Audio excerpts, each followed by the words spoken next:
Bayaran bantuan khas keuangan 2026 cadangan umum dan belanjawan untuk penjawatan awam iaitu sebanyak RM500 BKK akan disalurkan pada 13 Mac. Grade 15 ke bawah termasuk lantikan kontrak, ya, RM500. Tak tepuk. Hei, dia kita ni dia mesti syukur.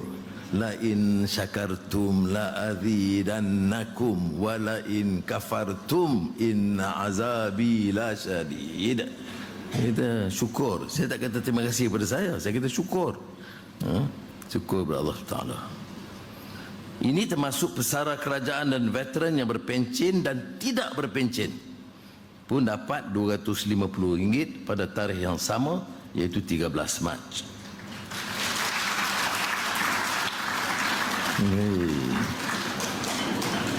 Baik, dan bantuan ini dikecualikan daripada cukai pendapatan.